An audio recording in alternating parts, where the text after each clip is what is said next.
This is When We Were Alone, written and illustrated by David Alexander Robertson and Julie Flett. Today, I helped my Cacombe in her flower garden. She always wears colorful clothes. It's like she dresses in rainbows. When she bent down to prune some of the flowers, I couldn't even see her because she blended in with them. She was like a chameleon. "Nocombe, why do you wear so many colors?" I asked. Nocombe said, "Well, Nocissum, when I was your age, at home in my community, my friends and I wore many different colors.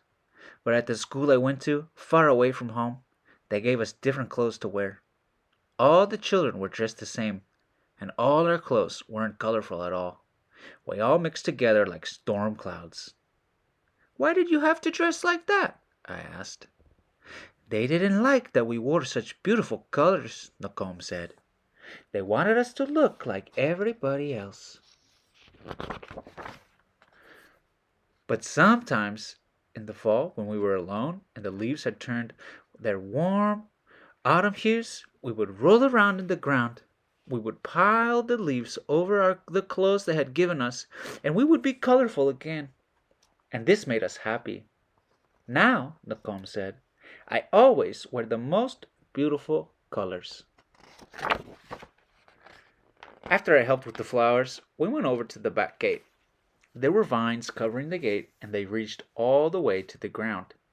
When my Cacombe turned to fix the latch, I saw that her braid hung almost as low as the vines. It was like she had a tail.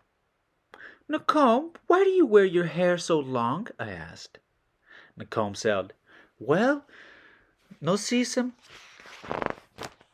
when I was your age, at home in my community, my friends and I grew our hair long, just like our people have always done. It made us feel strong and proud. But at the school I went to, far away from home, they cut off all our hair. Our strands of hair mixed together on the ground like blades of dead grass."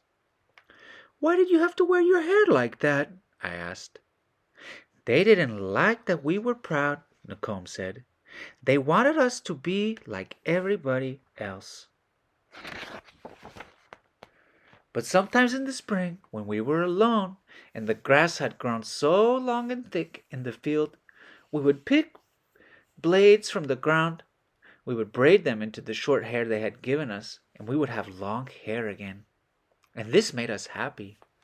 "Now," Nacombe said, "I always wear my hair very long."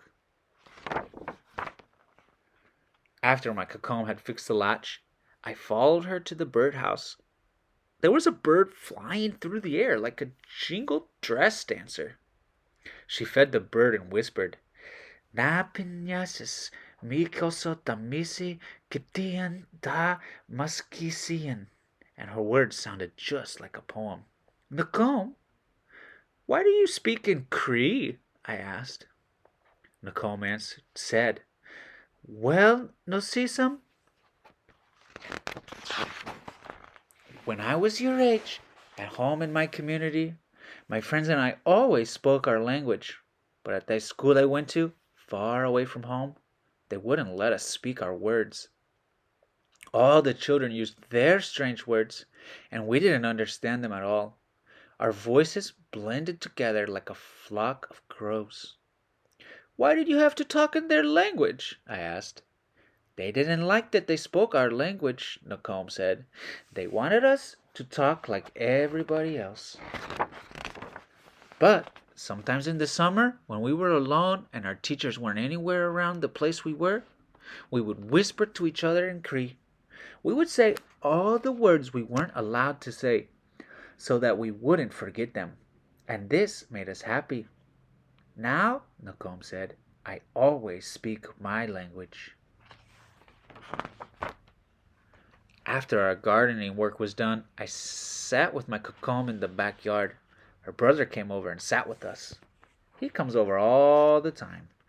We drank tea and ate bannock. The tea was hot and sweet, and the bannock was moist and warm and melted in my mouth. Macomb and my uncle talked and laughed like children. Macomb, why do you and Nokomis always spend time together? I asked. Macomb said, Well, Narcissum,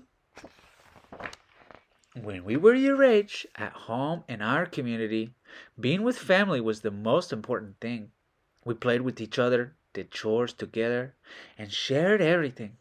But at the school I went to, far away from home, they wouldn't let us be together.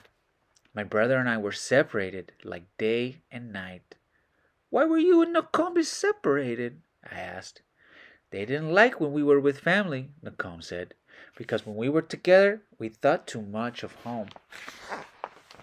But sometimes in the winter, when we were alone, and we were sure that nobody could see us, we would find each other. We would take off our mitts, and in the crisp cold air we would hold hands so we could be with each other.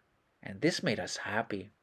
Now, Nacombe said as she reached over and held my uncle's hand and mine, I am always with my family. And that is the end of When We Were Alone.